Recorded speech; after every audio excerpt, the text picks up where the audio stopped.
വിദ്യാർത്ഥികളെയും യുവാക്കളെയും കേന്ദ്രീകരിച്ച് രാസലഹരി വിൽപ്പന നടത്തുന്ന സംഘത്തിലെ പ്രധാനി കോട്ടയ്ക്കലിൽ പിടിയിൽ. വളാഞ്ചേരി ഇരുമ്പിളിയം വേലിക്കുളം മേച്ചേരിപ്പറമ്പ് സ്വദേശിയും നിലവിൽ കോട്ടയ്ക്കൽ പറപ്പൂർ റോഡിൽ വീണാലുക്കലിൽ വാടകയ്ക്ക് താമസിച്ചു വരുന്നതുമായ തുടിമൽ വീട്ടിൽ അബു താഹിറാണ് അറസ്റ്റിലായത്. ചങ്കുവെട്ടി തൃശൂർ റോഡിലെ ബസ് സ്റ്റോപ്പിന് എതിർവശത്ത് വെച്ചാണ് മലപ്പുറം ഡാൻസ് ഓഫ് വിഷ്ണു എസ്.എസിന്റെ നേതൃത്വത്തിലുള്ള മലപ്പുറം പെരിന്തൽമണ്ണ ഡാൻസ് ഓഫ് ടീമുകളും കോട്ടയ്ക്കൽ പോലീസും ചേർന്ന് പ്രതിയെ സാഹസികമായി പിടികൂടിയത്. ചില്ലറ വിപണിയിൽ 1,00,000-ഓളം രൂപ വിലമതിക്കുന്ന 12.42 ഗ്രാം MDMA ആണ് ഇയാളിൽ നിന്ന് പിടിച്ചെടുത്തത്.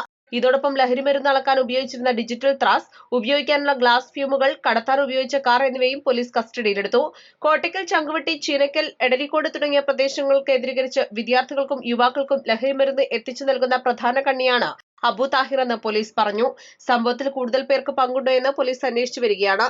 East live, Kottakkal. പരിക്കുകളെ ഇനി പേടിക്കേണ്ട. എല്ലാവിധ സ്പോർട്സ് ഇഞ്ചുറികൾക്കുമുള്ള സമഗ്ര പരിഹാരം ഇവിടെയുണ്ട്. ABC orthopaedic hospital, near Kairali theatre, Calicut road, Manjeri.